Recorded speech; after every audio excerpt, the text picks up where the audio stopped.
Welcome to the Hoover Virtual Policy Briefing Series. I'm Tom Gilligan, Director of the Hoover Institution.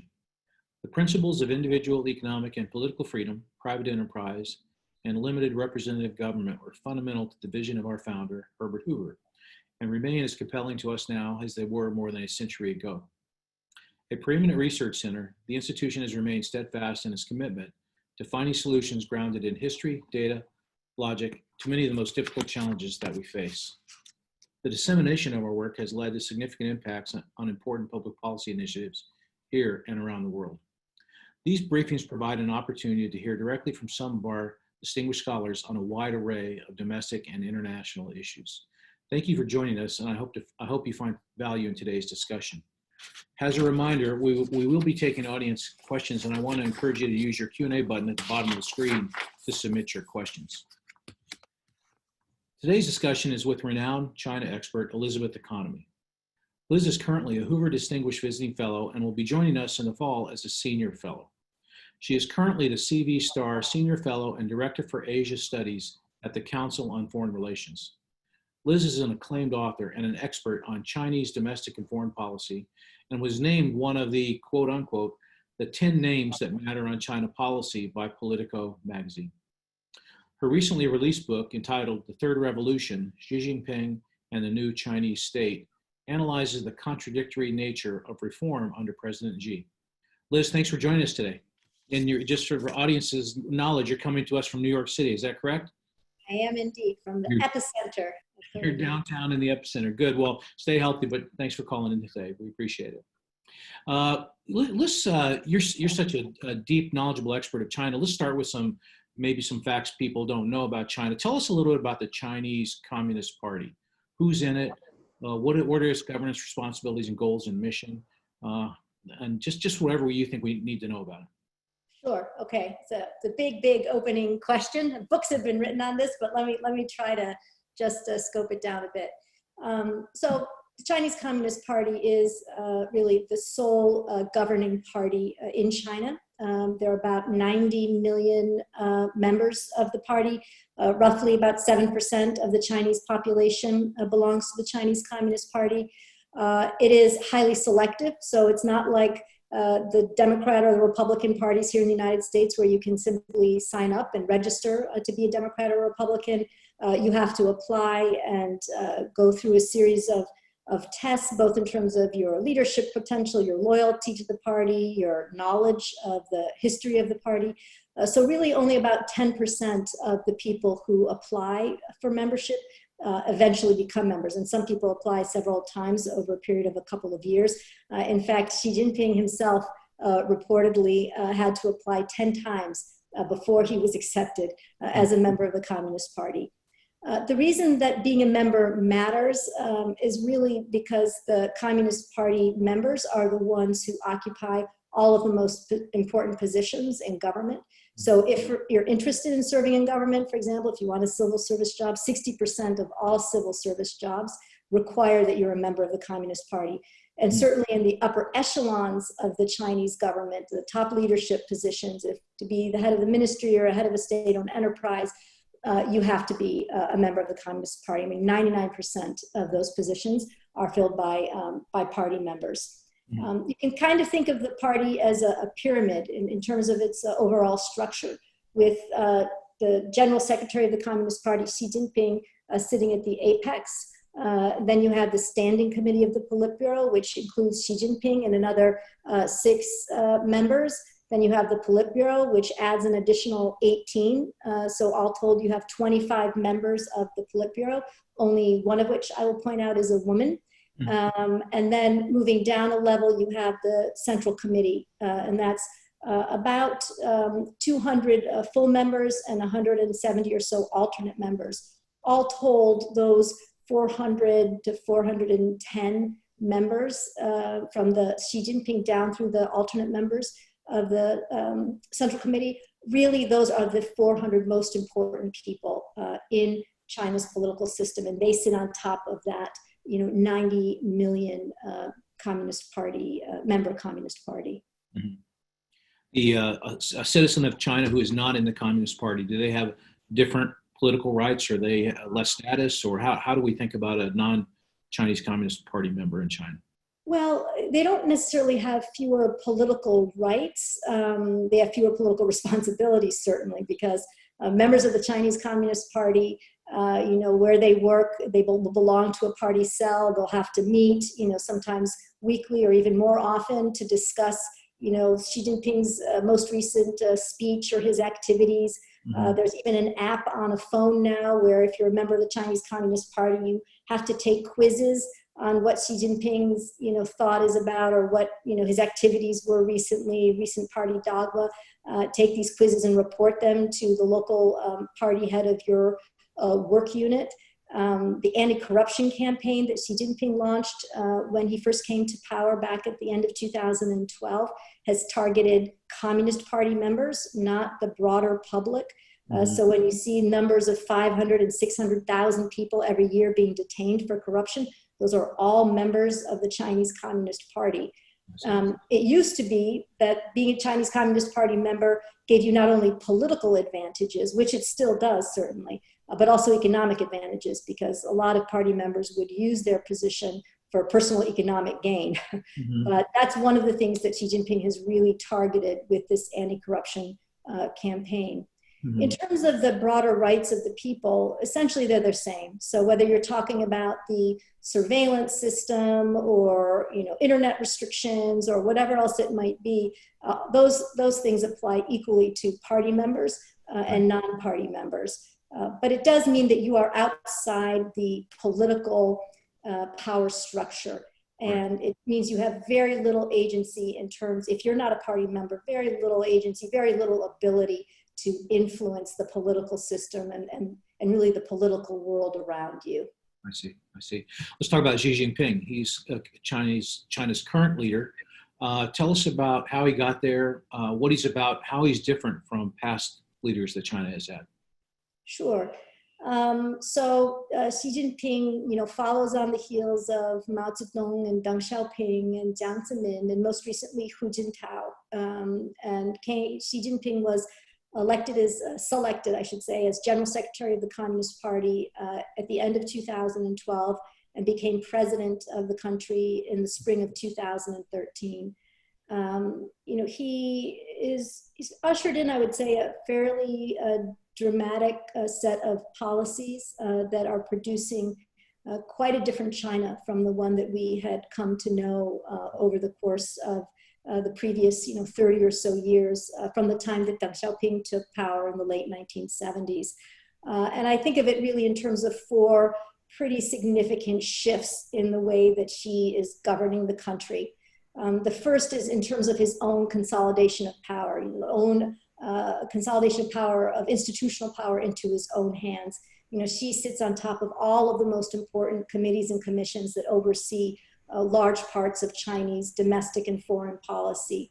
Under Deng Xiaoping, Deng had moved away from the one-man authoritarian rule of Mao Zedong to form a more collective and consensus-based decision-making process. And one of the reforms that Deng undertook very soon after he came to power in 1982 was to institute a two-term limit for the presidency, because he didn't want anybody to have so much power that they could wreak the kind of chaos that Mao did over the course of his tenure.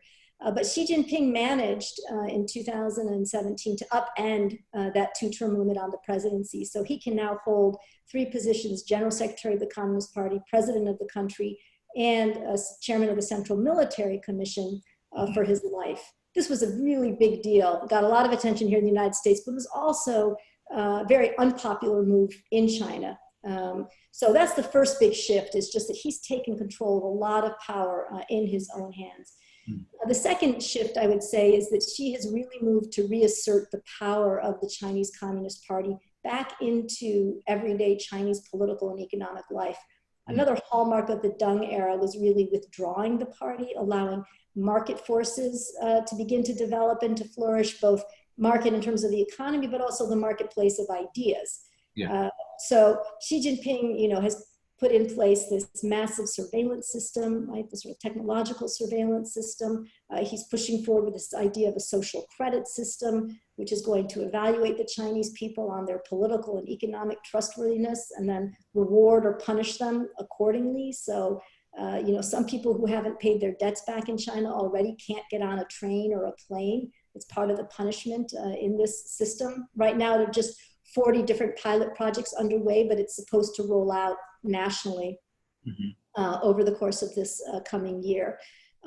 She has also looked to have the party cells within, so a company or a university or any workplace, have more influence within the overall direction of, say, what the company is doing. So to have the head of a party committee be the chairman of the board of the company, right? And begin to have influence over where the company invests and the other kinds of things it does. So really enhancing the role of the party within society and the economy. Then third, quickly, is just Xi Jinping has made an effort to control more closely what comes in and what goes out of the country. So, for example, in 2017, a law came into force that was designed to manage foreign NGOs. And it moved control of these NGOs, of foreign NGOs, from the Ministry of Civil Affairs over to the Ministry of Public Security, which just shows you the different mindsets. Xi Jinping is always talking about foreigners as hostile foreign forces who are seeking to undermine the stability of the Chinese society, of the Chinese Communist Party. And so before this law passed, there were about 7,000 foreign NGOs operating in China. And they worked on things like the environment or poverty alleviation, very strong partnerships with their Chinese partners. At one point, you know, and foreign NGOs and foundations were responsible for funding about 90% of China's environmental NGOs. So really an important partnership that had been developed over the years. But after the law came into force in 2017, that number dropped to about 500. So much less opportunity for exchange between the international community and Chinese civil society. Another example on the economic front would be to look at the Made in China 2025 program, which is really about you know, keeping foreign firms from competing on an even playing ground in 10 areas of critical cutting edge technology, everything from new materials to new energy vehicles to artificial intelligence to medical devices, right? So developing a system of restrictions and regulations that make it very difficult for them to compete, because China wants to control and dominate in those fields, both within China for now and then globally. And then finally, and we can talk more about this if people are interested in the Q&A, really Xi Jinping has moved very far away from Deng Xiaoping's sort of mantra of hide brightness, cherish obscurity, to develop a much more expansive and ambitious foreign policy. You know, his sort of narrative of the great rejuvenation of the Chinese nation has a lot to do with reclaiming a degree of centrality for China on the global stage. And so we've seen, whether it's dealing with issues around sovereignty, Taiwan, Hong Kong, the South China Sea, or his Belt and Road Initiative, or efforts to change norms and institutions and global governance, so on human rights or internet governance, for example, that Xi Jinping very much wants the world to align with what he considers to be China's values and preferences in policy. So a pretty significant shift across the board from that period that we had come to know as, you know, reform and opening. Is he the most authoritarian leader since Mao? Absolutely. I don't think there's any question that we have not seen the type of consolidation of power, the sort of personality cult that Mao had. You know, we see Xi replicating that to some extent. There are like 150 different institutes in China now that are devoted solely to the study of Xi Jinping thought. He's taken on the monikers, the appellations that Mao had of the people's leader, that, you know, and the chairman that previous leaders from Deng Xiaoping through Hu Jintao did not take. So he's really reverted and adopted many of sort of the Maoist tendencies he's taken those on board in his tenure. I think to the great surprise, certainly of China watchers in the West, who I don't think would ever have predicted this kind of reversion, but I think also for many Chinese who really didn't expect this. Is he a popular leader amongst the Chinese people? You know, I think there are a lot of different views of Xi Jinping in China. And I think maybe one way to think about it is that there are a lot of people who perhaps are not big fans of the direction in which he's been moving the country domestically, who don't like the curtailment of their freedoms, who don't like internet restrictions, who don't want to be told how many hours of video games they can, play, or who don't want, at one point, Xi Jinping banned all new video games from being developed for a period of about 6 months, wouldn't allow new video games to come out from the market. So, that doesn't help Chinese companies that are in business in that area. So I think especially in areas of creativity, of entrepreneurial spirit, much of the direction in which Xi Jinping is moving the country are sort of antithetical to the interests of those people. But I do think on the international stage, there is a sense of some pride that great rejuvenation of the Chinese nation narrative that I mentioned, that Xi Jinping is bringing back some of the grandeur of China. For decades, the Chinese people have been inculcated with this idea of the century of humiliation when, there were foreign invaders, and, from the mid 1830s to the mid 1940s, where China was invaded and occupied by various European powers, and that Xi Jinping has, once and for all put that to rest. And now you have China on the global stage as a global power, second only to the United States. I think for the most part, that is very well received among the broad swath of the Chinese population. Let's talk about COVID-19 in China. It started there, hit them pretty hard. What's been the impact of COVID-19 on their economy? So certainly COVID-19 has hit the Chinese economy very hard. Already before the pandemic, looking back to 2019, the Chinese economy had been slowing. They'd had 20 months of declining auto sales, electronic sales, all these consumer products were down, concerns around the real estate market. So there was already a sense that 2020 was going to be a difficult year, and they were already planning to set the target for GDP growth at a slightly lower level. But I think COVID-19 smacked them in the face, and obviously the first quarter numbers, China experienced a contraction. The economy contracted by 6.9%. IMF has predicted that growth for this year is going to be 1.2%, a far cry from what it had hoped would be somewhere between 5.8 to 6.2%. And in terms of unemployment, officially the unemployment numbers are bouncing around between about 5.9 to 6.2%.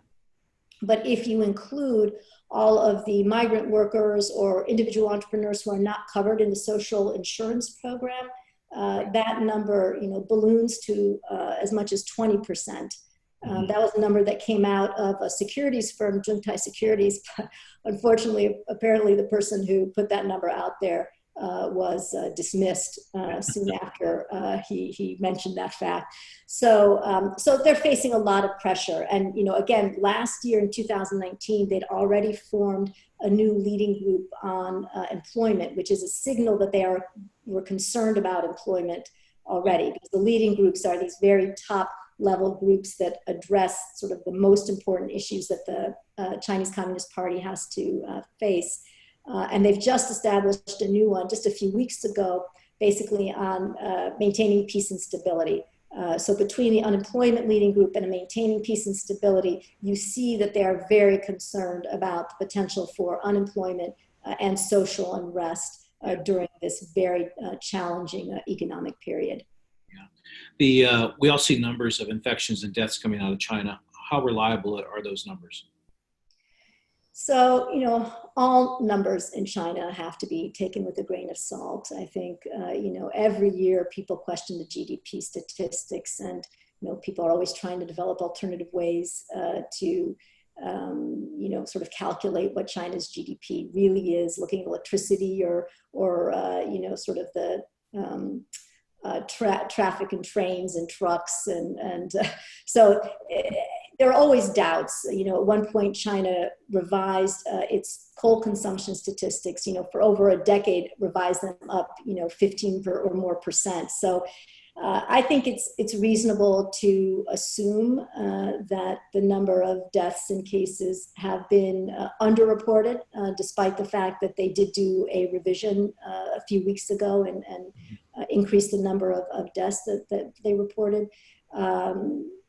Still, I don't think it's approaching what the United States is experiencing. But I do think that we can't really rely on the numbers that they're presenting. You know, part of it may be because certainly in the initial stages, a lot of people just went unreported. And then you also have to consider that for many local governments, you know, they don't want to be held responsible for, you know, new outbreaks and more deaths.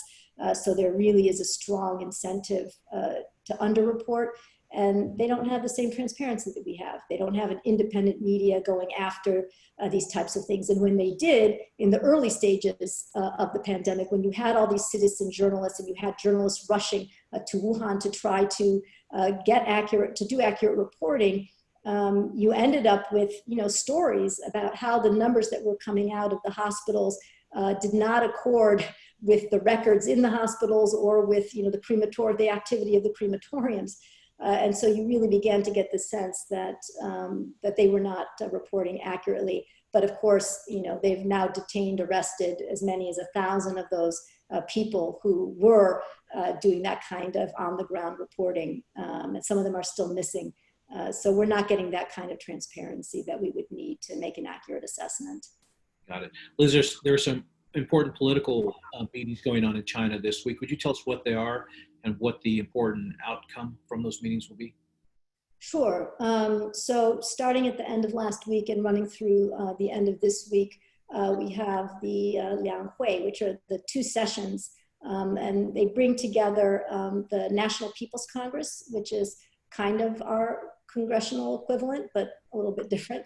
And then the Chinese People's Political Consultative Conference, which is an advisory body to the National People's Congress. And that CPPCC includes members of parties that are not the Chinese Communist Party. So it includes members of parties, for example, that were original to the founding of China, that existed before the Communist Party took power back in 1949.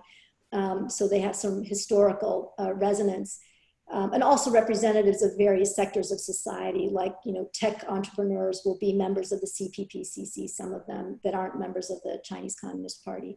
In any case, it brings together roughly 5,000 people to Beijing, usually for a period of 2 weeks. And it's about setting the government priorities. You'll get the economic work report that is delivered by Premier Li Keqiang.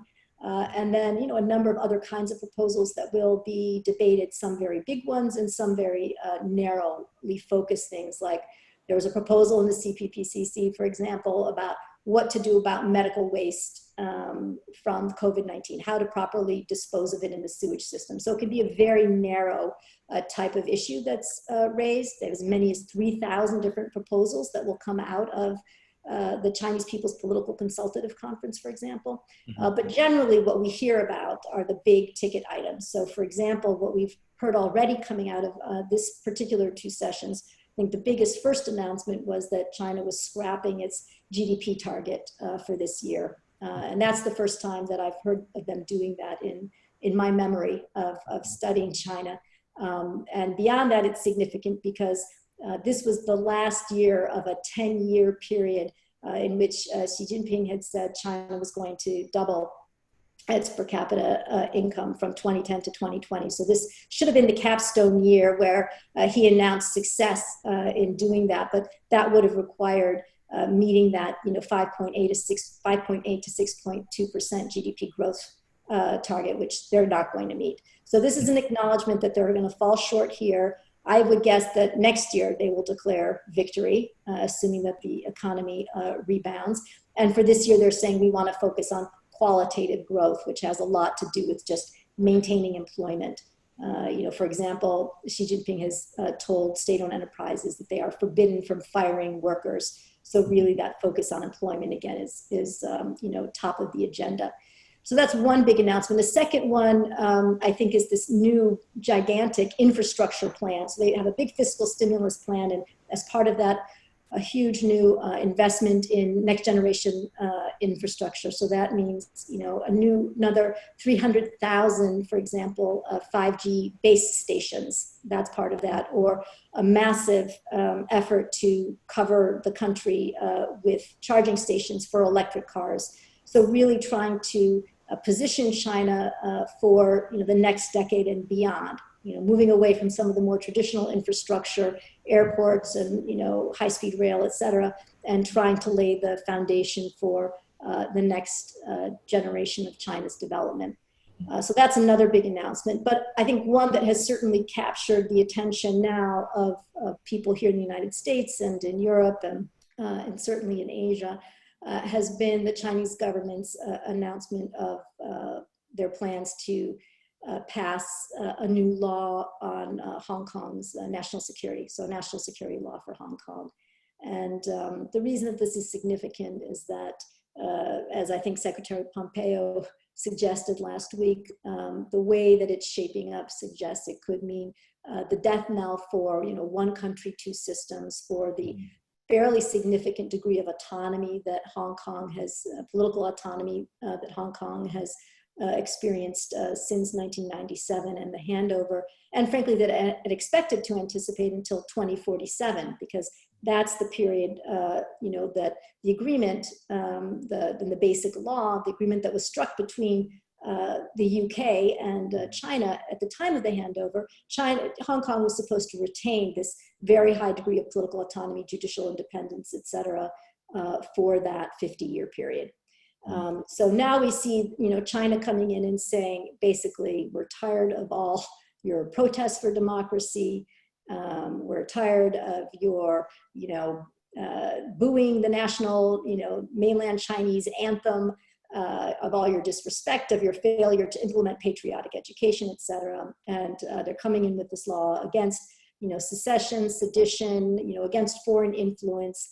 I think in some respects, we'll have to wait to see, all of the details of the law, but I think one of the most concerning elements is certainly the plan to have China place, its public security bureaus inside Hong Kong. So it already has a PLA garrison there, but once you put the public security people in and you start moving to the surveillance system, you really begin to get the sense that they are moving to a time when there will be no difference between the way that Hong Kong citizens are treated and those in the mainland are treated in terms of the breadth of their political rights. Yeah. So it's a very concerning time for Hong Kong. Liz, Doug asked a question. What is the risk that China's hardline approach to Hong Kong will severely damage that city as an international financial center? And there's a similar question having to do with how will the U.S. react? Will they suspend the granting of special treatment to Hong Kong? Right. So, both good questions. I think in terms of whether it will damage Hong Kong's, role as a global financial center, I mean, one of the things that has made Hong Kong unique within the context of China is the fact that it has had judicial autonomy, that it is, it's transparent. It basically operates politically in many respects the same way that, any other country or city that has a financial center does, whether it's New York or London, et cetera. So I think if, in fact, this new national security law infringes or impinges on those particular sets of institutions and political values, then I think you will see the end of Hong Kong as a financial center on par with New York or London. But I personally believe that is something that the mainland government is willing to sacrifice over the medium term. I don't think they want it to happen right away, but I think for them, the issue of national security and clamping down on these protests and calls for democracy, that trumps Hong Kong's position as a global financial center. In terms of what the United States is going to do, yes, Congress passed and the president signed into law last fall the Hong Kong Human Rights and Democracy Act, which basically puts in place a number of steps that the US government can take, beginning with a review by the US State Department of whether or not the mainland is infringing on Hong Kong's autonomy, whether it is undermining the basic law, moving all the way to the United States, removing Hong Kong's special economic status. Mm-hmm. And that means that, right now, for example, in the midst of the trade war, all the tariffs that the US government has levied on Chinese goods don't apply to goods coming from Hong Kong. But that would change that. So anything that you do to China economically, would all happen to Hong Kong. Mm-hmm. I think that there will be an effort to avoid this, not least because it will harm the Hong Kong people. Also, the US has upwards of 1,000 companies based in Hong Kong. So, we would need to think through very carefully how to move through this process. But I do think it is a tool in our toolbox, and we put it out there, and we have to be prepared to use it if things really go south. Yeah. Comments on Taiwan. What does Xi Jinping have acquisitive ambitions with respect to Taiwan? I think absolutely. One of the essential elements of the great rejuvenation of the Chinese nation is that China reclaims what it considers to be its sovereign territory, and that includes, South China Sea, Hong Kong, and Taiwan. And obviously, Hong Kong is, already well within the orbit of mainland China. South China Sea, Xi Jinping has made a lot of progress in expanding China's influence in the South China Sea, its physical presence, its militarized, 7 artificial features that it's developed. But Taiwan so far remains outside of China's sort of grasp. What it really can do is deny Taiwan things, like it's denying Taiwan the opportunity to participate in the World Health Assembly and the World Health Organization as an observer. It buys off, Taiwan's a few remaining, countries that recognize Taiwan diplomatically. I think it's down to 16 or 17 from the 22 that Taiwan had back in about 2016. So I think, Xi Jinping, by the time he leaves office, if they haven't made significant progress toward let's just say toward somehow taking stronger political and economic control over Taiwan, I think it will be viewed as a degree of a failing on his part. So I think there's no doubt that he sees Taiwan as an essential element in his long-term plans for the rejuvenation of the Chinese nation. Liz, I want to pivot to US-China relationships right now, and I got some really good questions, and let me just throw those out there and you could take them. Jeremy and Douglas asked a question: how do you think Xi assesses Donald Trump as an ally or a foe, personal, an impediment to Chinese policy? And Scott asked, because of what Xi Jinping has been doing, was it timely for Trump to take a harder line stance with China to move towards more balance in trade between the US and China? Okay, thanks. Good questions, both. I think on the first question of how Xi Jinping views Donald Trump,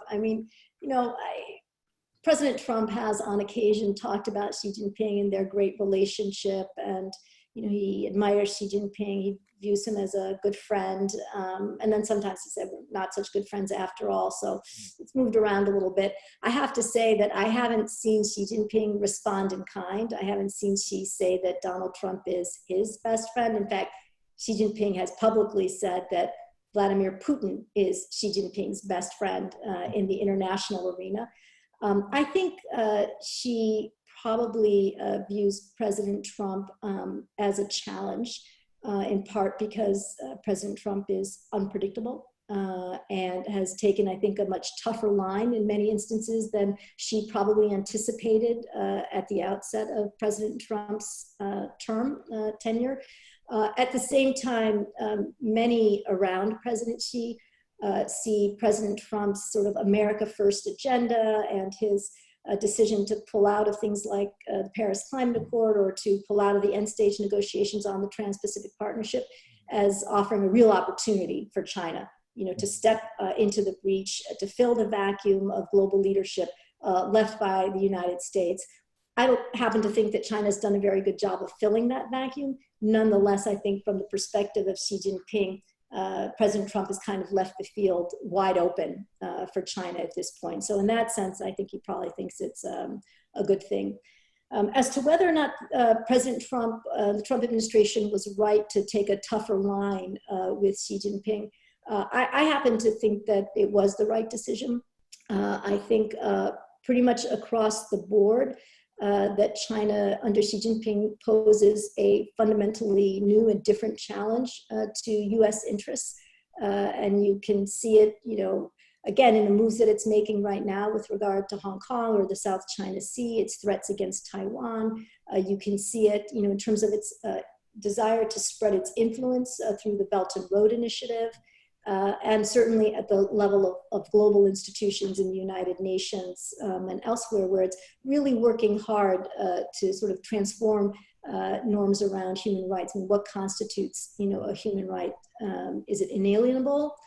As we in the United States believe, and as is enshrined in the United Nations, or is it determined by the state, which is China's position? So I think in many respects, the Trump administration was right to push back against China and push back hard.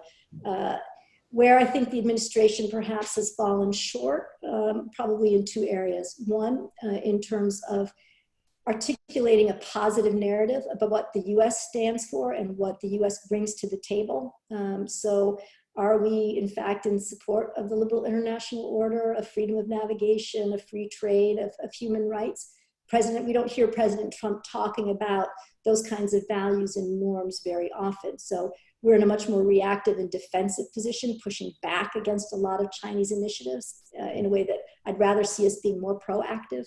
And second, I think there are still more opportunities to work with our allies to bring pressure against China. And here, I think many people in the administration are working hard and working effectively with our allies in ways that kind of go unnoticed by a lot of people not in the administration.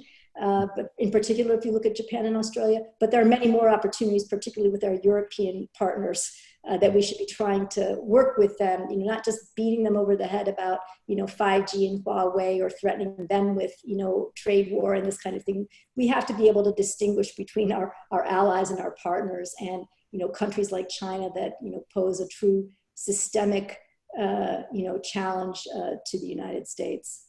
Yeah. The Cold War phrase gets used a lot to predict what China and U.S. relations are heading towards. Relations appear to be worsening. I mean, are we at a point where containment and disengagement would be beneficial to the West and to the U.S., or are we not there? Or how do you assess that claim? No, I think, I think it's a mistake personally to start to cast the relationship in the framework of a Cold War. I think moving in that direction will make both, China and the United States poorer, both economically and politically. It will make the world less able to address global challenges like climate change and, refugee crisis, and pandemics clearly. So I see very little to be gained from sort of allowing the relationship to degenerate to that point. And in fact, I think we ought to be looking for common ground with China. We need a floor under this relationship. So, we should be working with them right now on the pandemic. We should be working with them on climate change or public health in Africa, or third-party issues. So I would like to see us, re-engage in dialogue with China. Not necessarily not push back where we see our interests being threatened and challenged. We should, but that doesn't mean we shouldn't continue to try to find areas of partnership and common ground. Yeah. Here's a long question. I'm just going to read it and leave it up to you to figure it out, right? Karis asks, the PRC's population is rapidly aging and likely to begin declining between 2030 and 2035, and its labor force is already shrinking. Are there any open discussions at the two meetings or elsewhere about how this demographic crunch will affect the economy and what China might do to avoid going the way of Japan in the next 15 years with slow growth and rising social welfare burdens? So great. Yes, this demographic crunch is of pretty great concern to the Chinese leadership. And we've already seen them in the past few years take a couple of steps in terms of reforming the one-child policy. So now every Chinese couple can have 2 children. Unfortunately, the Chinese people have not responded to the call from the Chinese Communist Party to have more children. And so last year, we saw that the number of births was the lowest since the founding of the PRC. And the year before that, it was the lowest since 1961. So a number of factors play into this. Just the cost of raising children in China is very high. Education and housing. They don't have the same kind of familial support structure that they used to have. So, you know, many young Chinese have moved into urban areas, and their parents may be elsewhere now. So China hasn't developed a good support structure for that. And at the same time, you have, of course, the 4-2-1 problem, where you have many young Chinese families who have to support their parents, right? And China has very much an underfunded pension system. And they haven't developed a system of old age homes yet to help, deal with this. And so they're facing a number of sort of crises related to this. In terms of what's come out of the 2 sessions, I have to say I've only seen one proposal that's directly related to this. And it has to do with the women. It's funny that you asked. It has to do with women who are not married having the capacity to freeze their eggs for future use, because right now that is against the law. You can only do that if you are a part of a traditional heterosexual couple. So that's the only proposal I've seen coming out to address that. But certainly it is a major issue and a major source of concern for the government. Outstanding. Liz, thank you so much. That was a great discussion. We really appreciate you being here. I enjoyed it. Thank you, Tom. You bet. Our next Hoover virtual policy briefing will be Thursday, May 28th at 11 a.m. Pacific and 2 p.m. Eastern Time with Stephen Davis and Lee Ohanian. They'll be talking about unemployment, the stock market, and our economic future. Stephen is a senior fellow at the Hoover Institution and professor of international business and economics at the University of Chicago's Booth School of Business. He is a research associate of the National Bureau of Economic Affairs and an economic advisor to the U.S. Congressional Budget Office. He's also a visiting scholar at the Federal Reserve Bank of Atlanta. Lee is a senior fellow at the Hoover Institution and a professor of economics at UCLA. He is an advisor to the Federal Reserve Banks of Minneapolis and St. Louis, has previously advised other federal banks and foreign central banks. He is an expert on how economies recover from depressions. You can join Thursday's briefing at the same link that you signed on today. Before I let you go, I'd like to tell you about a new series we're launching tomorrow called Hoover Capital Conversations, discussing policy with policymakers. The series brings together Hoover Institution fellows and leading policymakers for informed discussions between those who generate ideas, enabling a free society, and those who will turn them into actionable policy. By bringing together the key players in the policy development and policy execution realms, we hope to pull the curtain back on some of the discussions that have traditionally happened behind closed doors. The series examines the major policy challenges facing the United States and the world today, as well as those that may confront future generations. The first of the series will premiere tomorrow, as I said, Wednesday 27th at 11 a.m. Pacific Time and 2 p.m. Eastern Time, featuring Undersecretary of State for Economic Growth, Energy, and Environment, Keith Krach, and Senior Fellow and former National Security Advisor, H.R. McMaster. They will be discussing economic statecraft and America's increasingly precarious relationship with China and our policy moving forward. To find out more and to sign up, please go to hoover.org. Again, thank you for joining us today, and I hope to see you at some future event. Have a nice day.